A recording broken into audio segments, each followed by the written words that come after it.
내 영혼 편히 쉴 곳과 풍랑이 걸어 안전한 복음 폭풍까지도 다스리시는 주의 영원한 팔을 의지해 주의 영원하신 팔 함께하사 항상 나를 붙드시니 어느 곳에 가든지 요동하지 않음은 주의 팔을 의지함이라.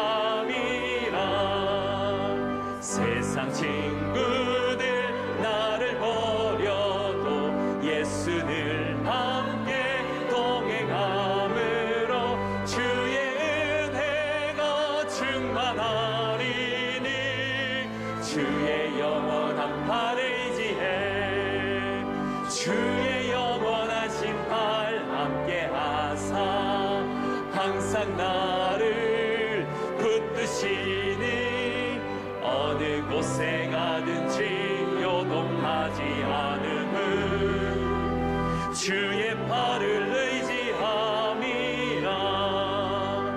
나의 믿음이 연약해져도 미리 예비한 힘을 주시며 위태할 때도 안보하시는 주의 영원한 팔을 의지해 주의 영원하신 팔 함께하사 항상 나를 붙드시니 어느 곳에 가든지 요동하지 않음은 주의 팔을 의지함이라. 능치 못한 것 주께 없으니 나의 일생을 주께 맡기면 나의 모든 짐 대신 지시는 주의 영원한 팔을 의지해 주의 영원하신 팔 함께하사 항상 나를 붙드시니 어느 곳에 가든지 요동하지 않음은 주의 영원하신 팔 함께하사 주의 영원하신 팔 함께하사 항상 나를 붙드시니 어느 곳에 가든지 요동하지 않음은 주의 팔을 의지함이라.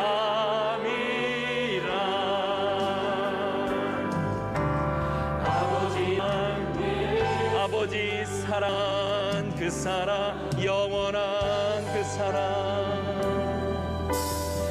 영원한 그 사랑 예수.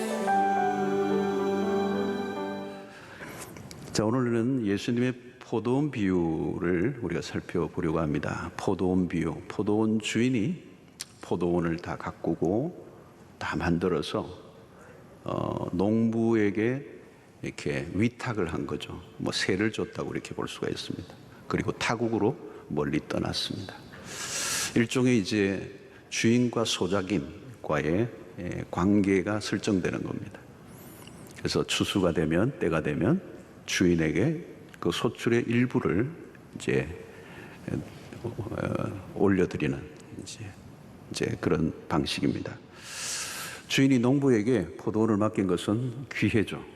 그리고 큰 배려입니다. 드디어 때가 되어 주인이 이 소출한 것을 돌려받기 위해서 종을 보냅니다. 그런데 농부들의 의외의 반응이 나타나요. 주인에게 소출을 보내기는커녕 주인이 보낸 종을 두들겨 패서 보내는 것. 주인이 화가 났겠죠. 이 무슨 일이. 그래서 다시 다른 종을 보냅니다. 근데 또 때려 두들겨 패고 보내는 것. 또 다른 종을 보내니까 이제는 때릴 정도가 아니고 죽여버린 거죠. 아무리 악해도 그렇지 이 주인의 에게 마땅히 내어야 할 이 수출을 거부하는 행위, 악한 불안당들입니다. 그래서 주인은 최종적으로 선택한 것이 주인의 아들을 보내는 것입니다. 오늘 본문에 보면 사랑하는 아들입니다.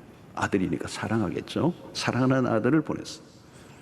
아무리 약해도 주인이 보낸 아들만은 존중히 여길 줄 알았어. 그런데 그 아들을 또 죽여버린 거예요.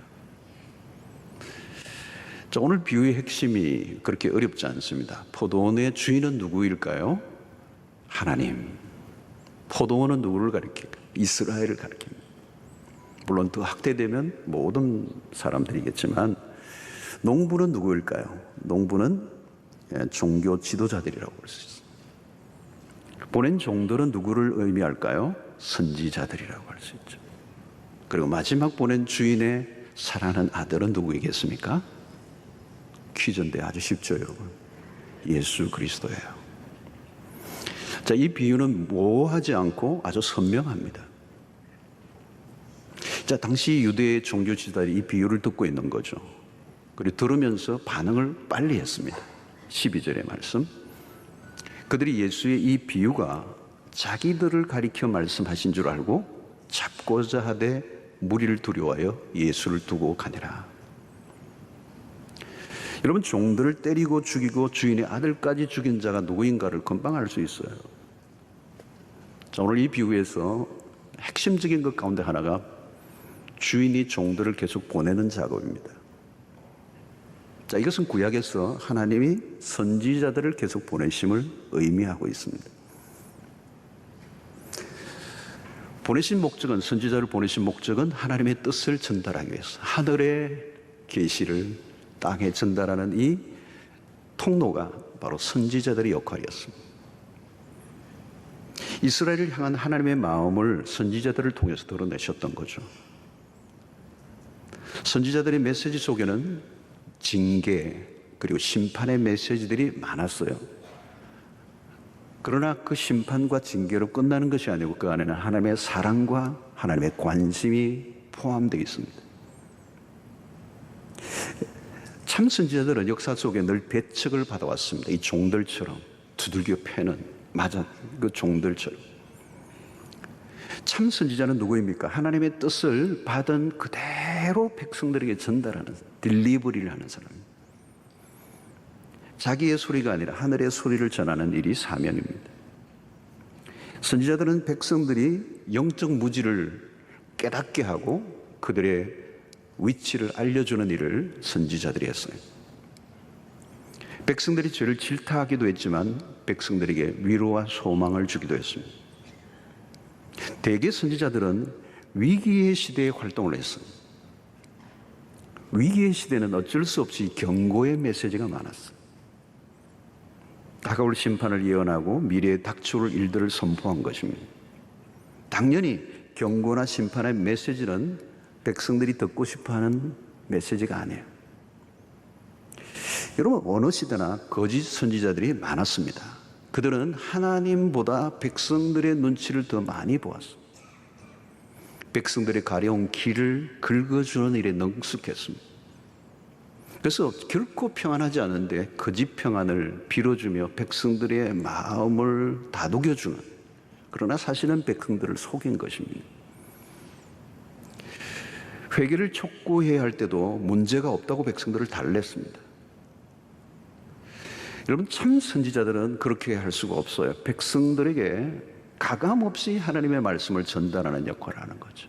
그때 선지자는 자기가 전하고 싶은 말씀과 다른 말씀을 하늘로부터 받으면 곤란해집니다. 그럼에도 불구하고 자신이 전하고 싶은 메시지를 전해서는 안 돼요. 하나님이 들려주신 말씀을 전해야 되는 거죠. 문제는 선지자가 전하는 이 메시지와 백성들의 기대가 일치하지 않을 때입니다. 그때 충돌이 일어나는 겁니다. 사실 여러분, 이 설교 자리도 충돌이 많이 일어납니다. 이 충돌을 완화시키려고 너무 설교자가 애를 쓰면 이제 변질될 가능성이 많죠. 사실은 주일 설교 때마다 굉장히 많은 영적인 전쟁이 벌어지고 있죠. 때로는 선지자들이 백성들의 거부 그리고 거친 항의, 저항에 부딪히게 됩니다. 때로는 신변의 위협이 직접 찾아오기도 합니다. 구약의 선지자 가운데 예레미야 같은 선지자는 가장 대표적인 인물입니다. 혹독한 시련을 당합니다. 참 선지자들은 여호와의 말씀을 전하다가 옥에 갇히기도 하고 얻어맞기도 하고 때로는 죽임을 당하게 됐습니다. 오늘 예수님의 비유 그대로입니다. 멀리 가지 않아도 돼요. 세례 요한. 그런 외치는 자의, 광야에 외치는 자의 소리였습니다. 세례 요한이 누구예요? 주인이 마지막으로 보낸 종입니다. 이 비유에 의하면. 그런 사명을 받은 하나님의 말씀을 있는 그대로 전할 때 찾아오는 것은 인기 없는 설교자입니다. 인기가 없는 설교자. 참 선지자의 메시지는 인기가 별로 없어서 역사서. 백성들에게 인정이나 위로를 구하는 순간 사명은 위태로워집니다. 선지자의 사명은 철저히 하나님의 편에 서 있어요. 제사장의 사명과는 달라요. 제사장은 백성의 편에서 하나님에게로 나아가는 중보자라면 선지자는 철저히 하나님의 편에 서서 말씀을 전해요. 오늘 우리의 조국 강단에는 이 선지자적 메시지가 많이 실종되어 있습니다. 선지자는 용기가 필요해요. 하나님에게서 받은 말씀을 백성들이 알아듣지 못해도 그대로 전해야 합니다. 그때 충돌이 일어날 수밖에 없는 거죠.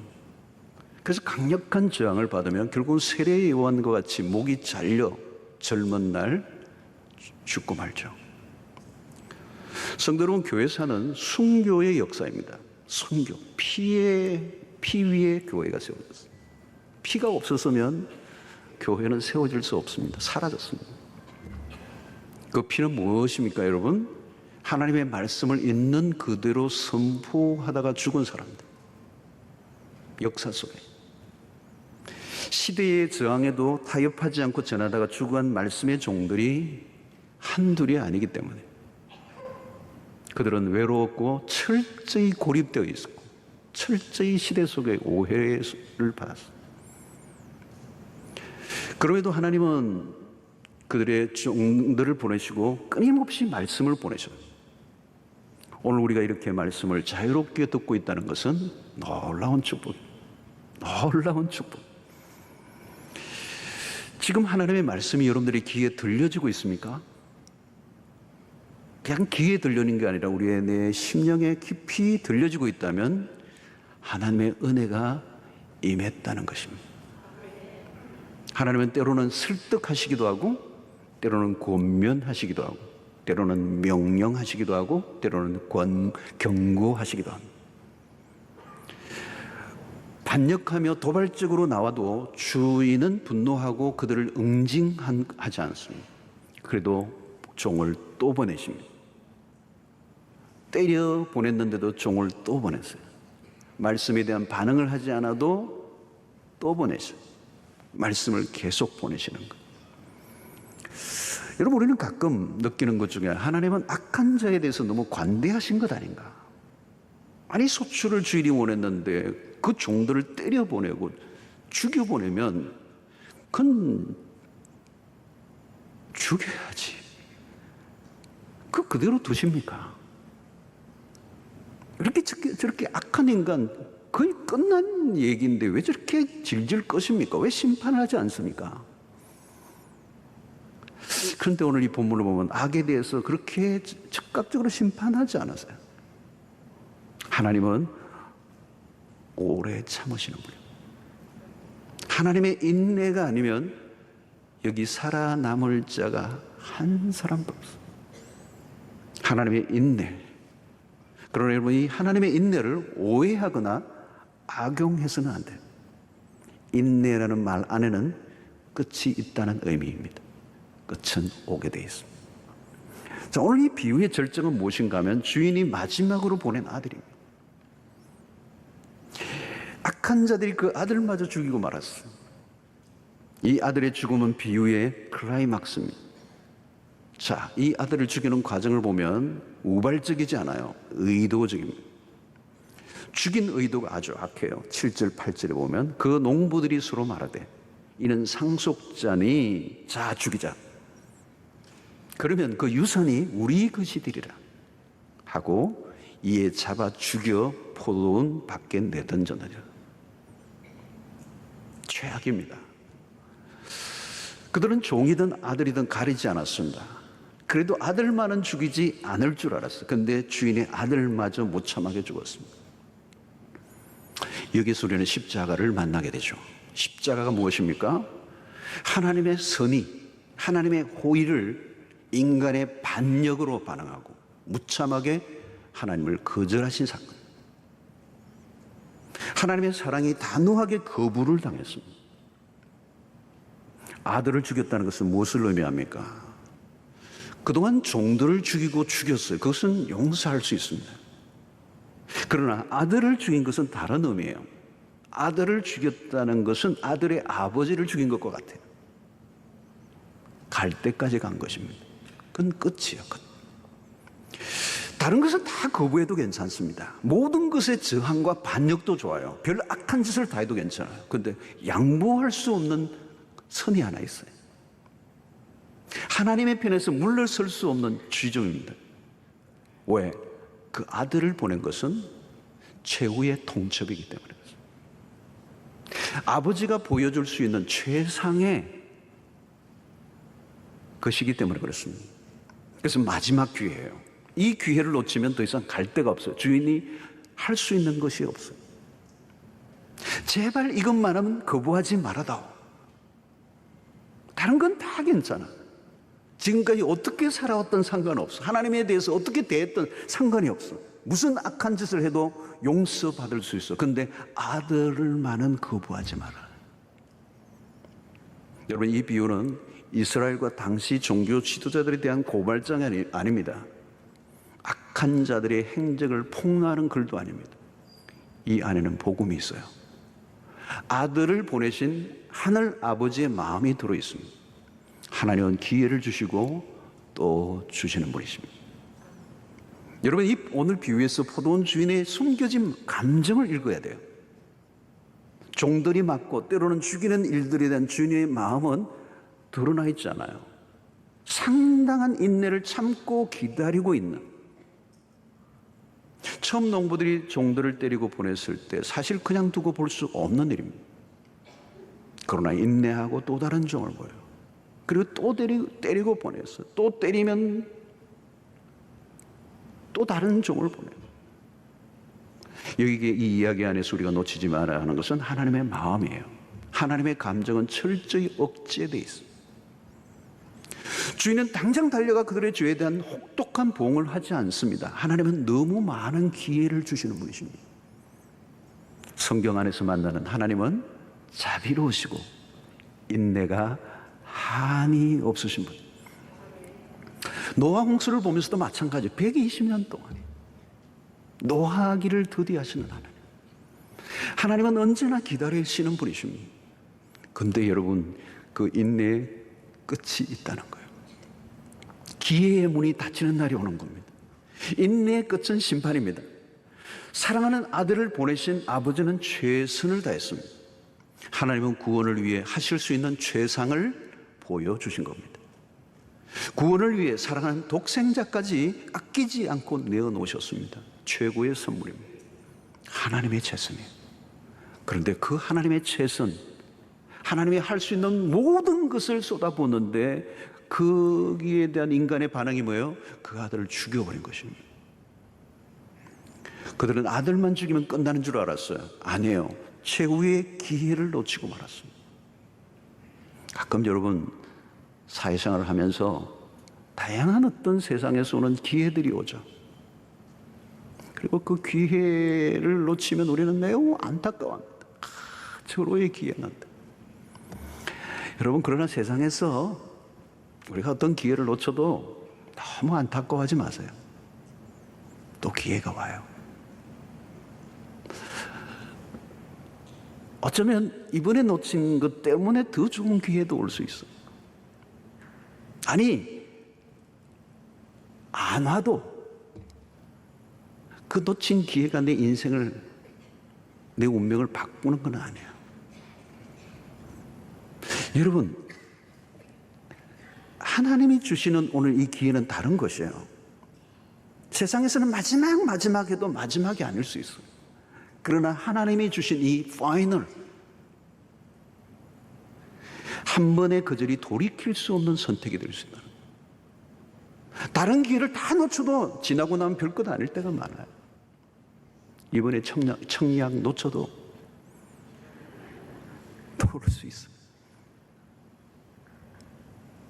그러나 여러분, 놓치면 안 되는 게 있어요. 바로 예수 그리스도. 다른 것은 거절해도 괜찮아요. 그리스도를 거절하면 더 이상 갈 곳이 없어요. 그리스도를 거절하면 안 된다는 거예요. 그리스도를 받아들여야 산다는 거죠. 모든 죄는 용서돼요. 그리스도만 받으면, 그리스도만 믿으면, 그분을 거절하지만 않는다면 우리의 모든 죄는 용서를 받을 수 있어요. 여러분, 영적 무지가 얼마나 무서운지 몰라요. 내가 무엇을 거절하는지 모르고 거절한 거예요. 망하는 줄 모르고 망하는 거예요. 그 거절이 영원을 가르는 일이라는 걸 모르는 거죠. 이것은 불행 정도가 아닙니다. 영적 무지처럼 무서운 일은 없는 것이죠. 지금도 하나님은 기회를 주고 계십니다. 거절당하고 죽임당한 아들 예수는 건축자의 버린 돌이 되었다고 그랬어요. 10절에 보니까 너희가 성경의 건축자들이 버린 돌이 모퉁이의 머릿돌이 되었나니. 여기 버림받았다는 것은 무가치하게 취급을 받았다는 거죠. 가장 귀중한 보배를 가장 쓸모없는 돌로 여겼다는 거예요. 얼마나 영적으로 어두운 상태에 놓였는가를 보여줍니다. 어두움이 깊으면 보배를 보배로 알아보지 못합니다. 자, 오늘 이 비유는 오늘날에도 그대로 적용되고 있습니다. 예수를 거절하는 문화 속에 우리는 살고 있습니다. 아주 귀하지 않는 그냥 버림받은 돌이야. 싫어 버림받았다. 예수를 부정하는 시대예요. 예수의 이름을 싫어해요. 예수 얘기하면 갑자기 알러지 반응을 일으켜요. 뭐 사람이 갑자기 막 도는 거. 여러분, 예수를 부정하고 죽인 곳은 그것으로 끝나지 않아요. 인간이 하나님의 자리에 앉습니다. 왜 사람들은 하나님을 그렇게 입에 거품을 품고 욕을 하고 부정하는가? 그 안으로 들어가 보면 자신이 신이 되고 싶어 하기 때문입니다. 하나님이란 존재를 지워버리고 싶은 거죠. 오늘 포도원의 농부는 주인이 보낸 종을 죽이고 유산을 받을 아들까지 죽였어요. 뭐라고요? 그 목적은 포도원을 자신의 소유로 삼기 위하여. 자신들이 소작인이라는 사실을 부정하고 주인 행세를 하고 싶은 거죠. 주인의 것은 결코 자기의 것이 아니에요. 그런데 자기의 것으로 소유하려고 하니 주인이라는 존재가 거북스러운 거예요. 그리고 그 주인의 유산을 받을 상속자를 죽여버리는 거예요. 여러분, 하나님을 부정하거나 배척할 때가 언제인가?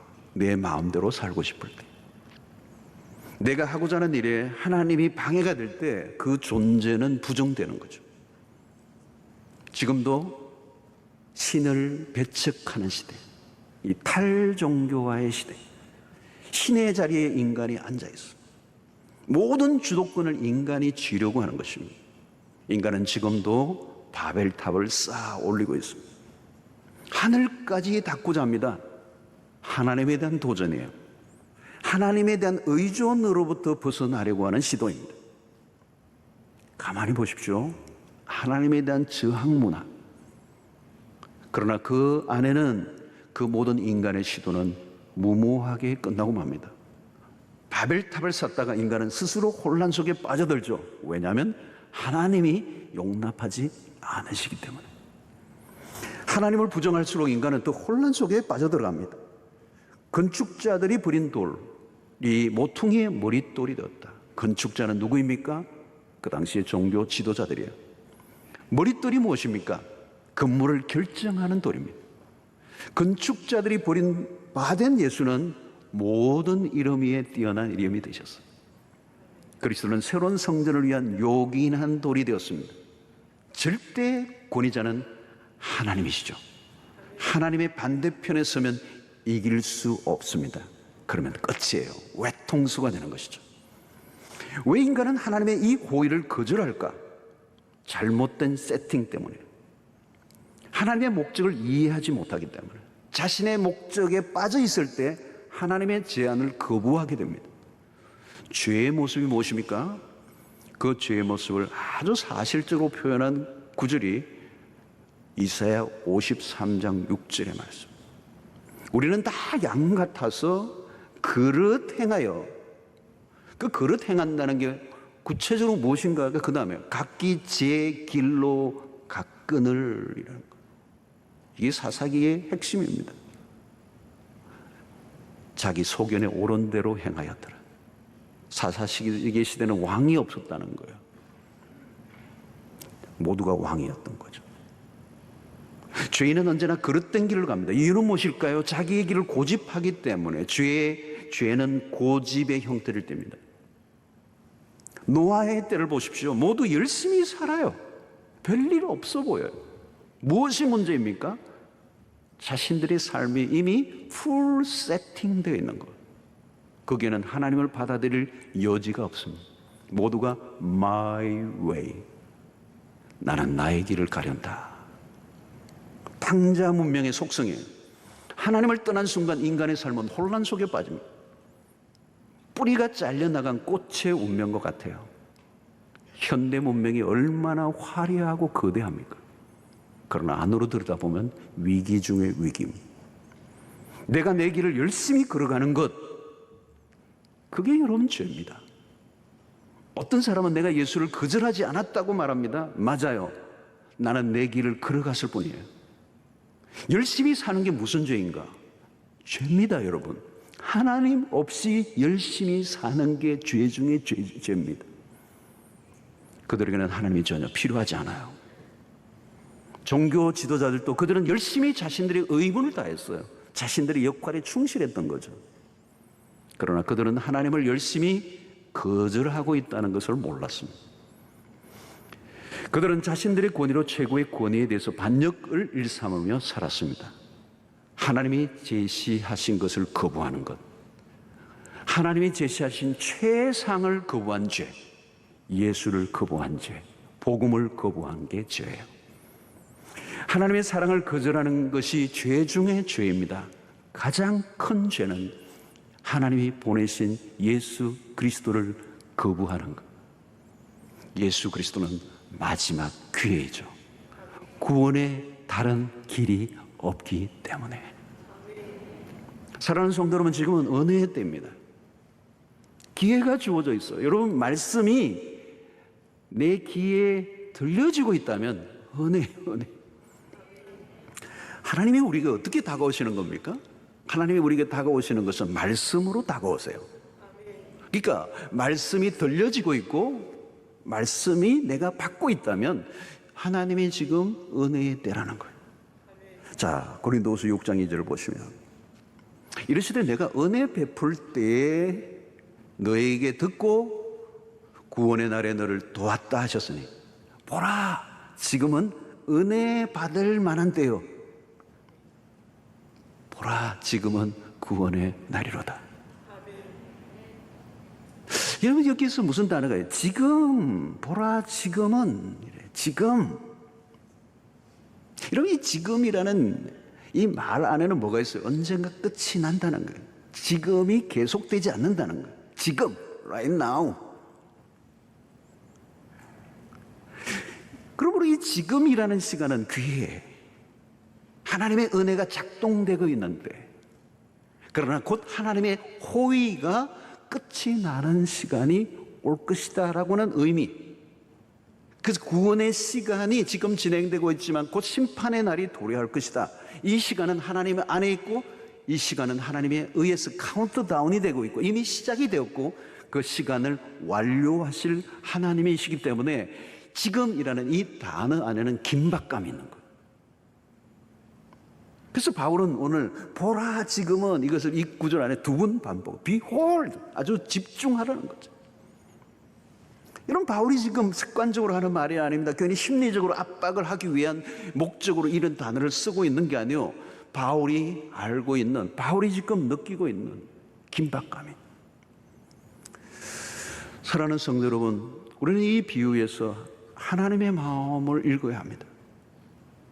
예수님은 비유를 듣는 백성들이나 제사장들이 다 돌아오기를 바라셨어요. 종교 지도자들이 주님의 말씀을 듣고 온전한 반응을 하기 원하셨어요. 그러나 그들은 예수를 죽이기 위해 구체적인 모의에 들어갑니다. 예수님의 비유는 메시지가 선명합니다. 중요한 것은 듣고 난 다음의 반응이죠. 말씀을 받을 때 일어나는 반응이 중요합니다. 똑같이 말씀을 받는데 반응이 다르다는 거예요. 여러분, 말씀을 우리는 빛으로 비유를 많이 합니다. 빛이 똑같이 비추는데 어떤 데는 막 살아나는데 어떤 경우에는 그 빛이 비추니까 죽어버리는 거예요. 말씀의 빛이 비추어질 때 우리의 죄가 드러나요. 그러면 회개하는 사람이 있는가 하면 더 강팍해지는 사람이 있어요. 완강하게 저항을 하는 거예요. 말씀을 받을 때 막 화를 내는 거예요. 격렬하게 거부 반응을 보이는 거예요. 사랑하는 성도 여러분, 예수님의 공생은 한마디로 이런 시대였던 거죠. 성도 여러분, 예수 그리스도 오시면 그야말로 잔치집이 열린 것 같아요. 그래서 요한복음 2장에 가나의 혼인잔치는 예수님의 첫 번째 이적입니다.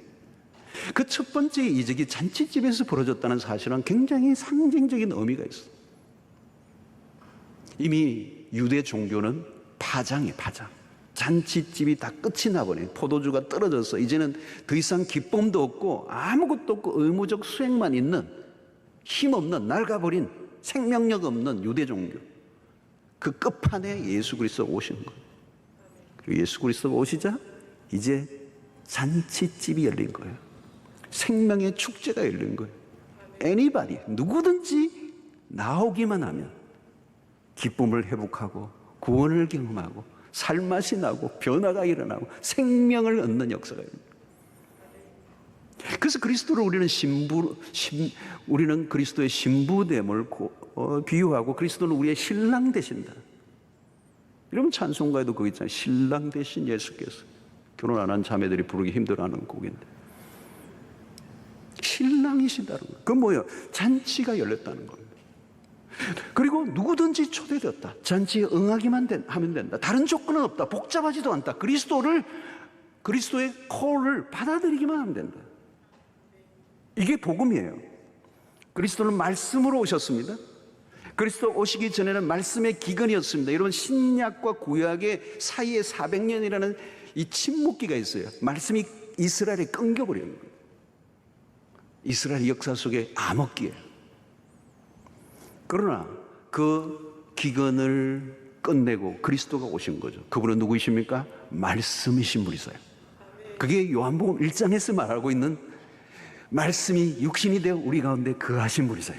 선지자들이 끊임없이 얘기했던 그 메시지, 그는 그림자에 불과했고 그 실체가 오신 분이 예수 그리스도예요. 말씀의 주인공이 나타나셨어요.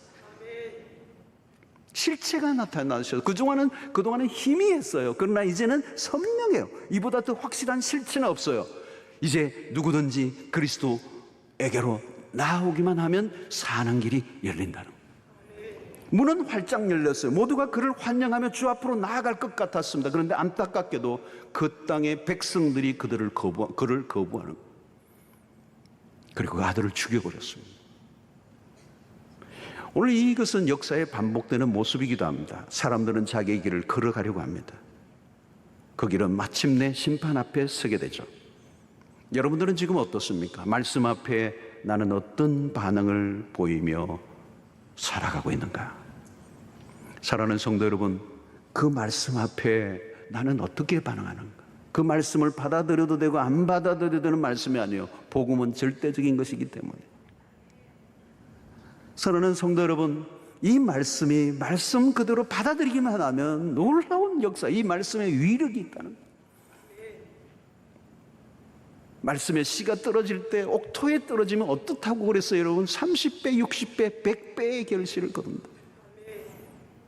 여러분, 말씀은 그냥 떨어지지 않아요. 그것이 온전히 반응만 하면 놀라운 역사, 말씀의 위력이 일어난다는 거.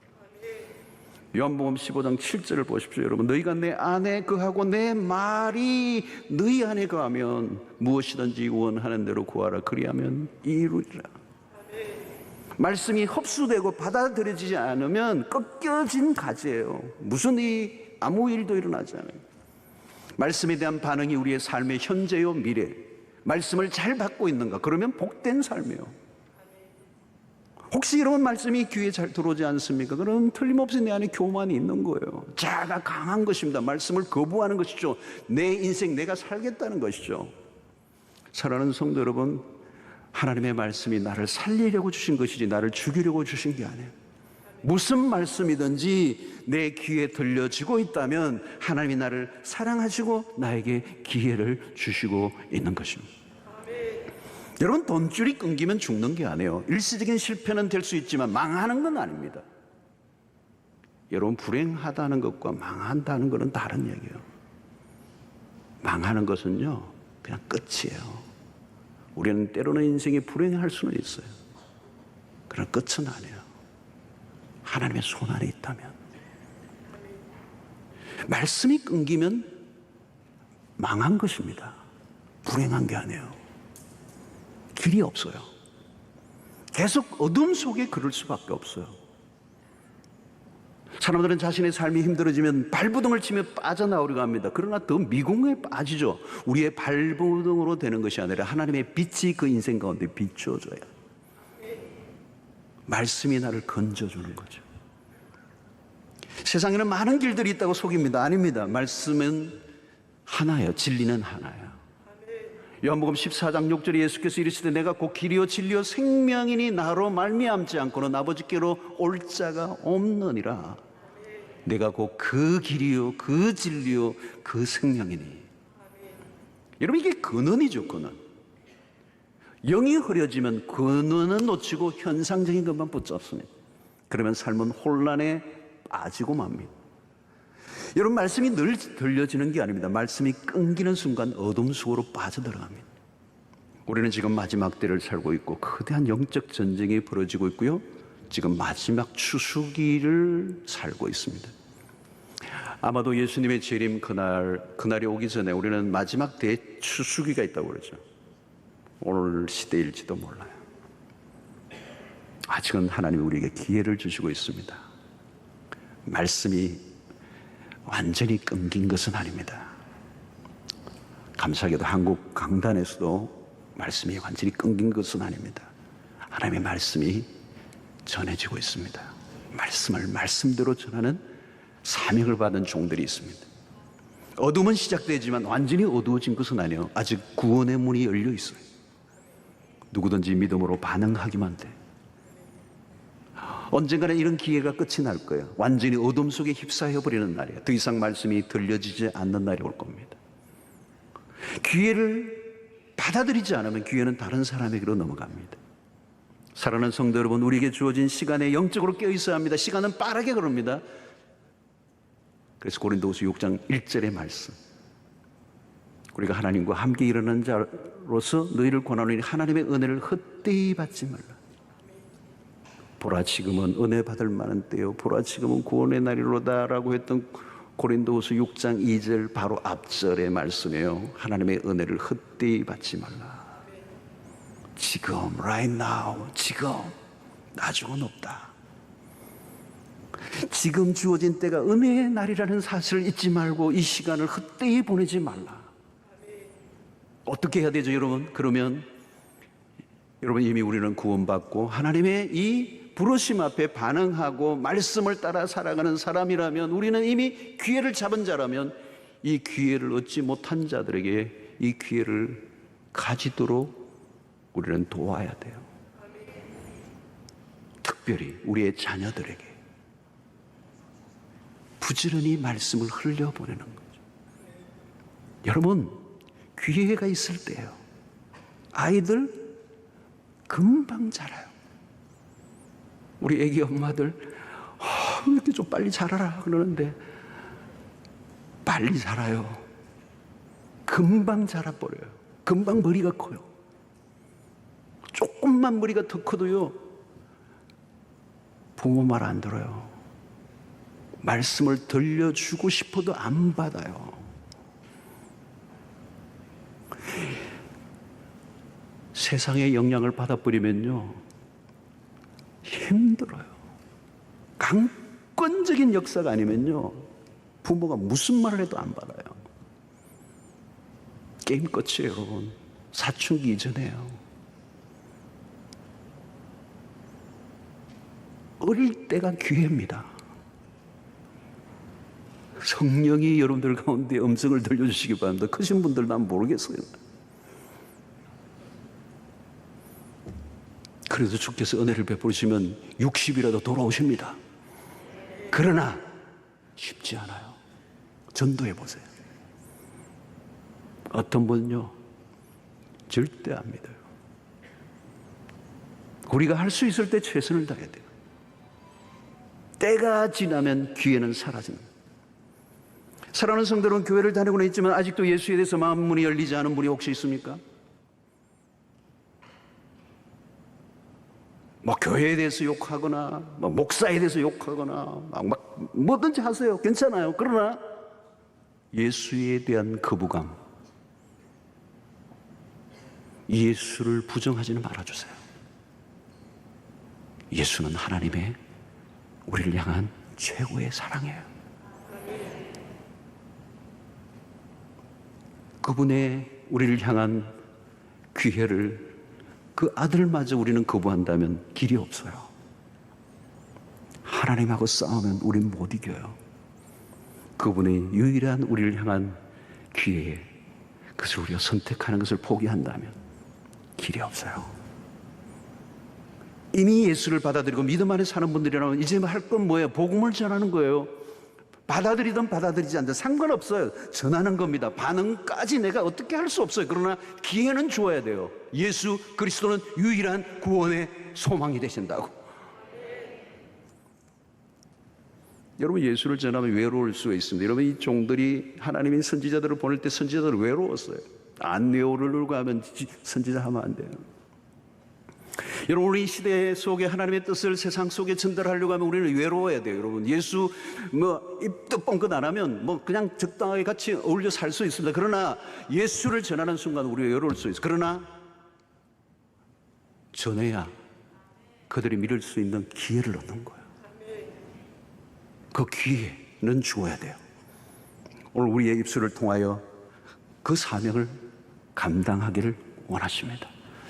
코로나19를 맞으면서 기독교에 대한 적대적인 분위기가 좀 있었어요. 이게 여러 가지 소문도 있고 잘못된 것들도 있고 섞여 있고 그래요.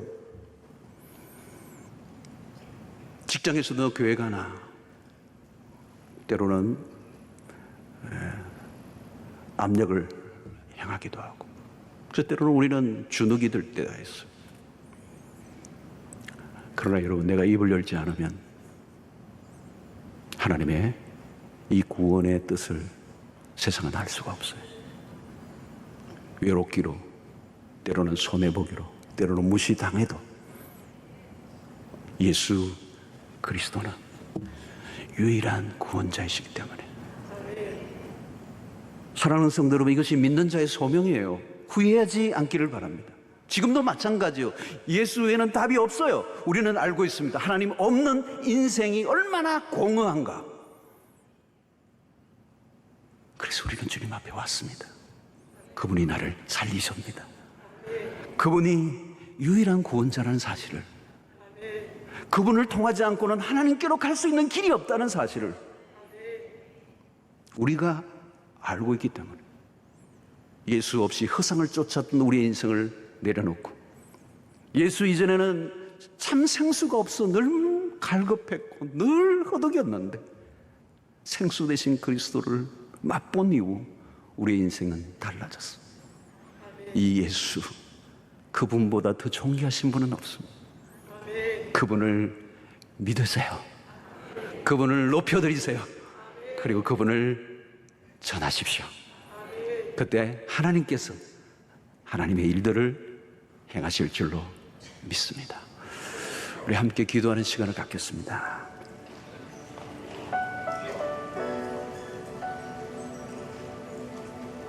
예수, 하나님이 우리에게 주신 마지막 선택이라고죠. 그걸 거부하면 길이 없어요. 그 길입니다. 그분입니다. 그분만이 답이십니다.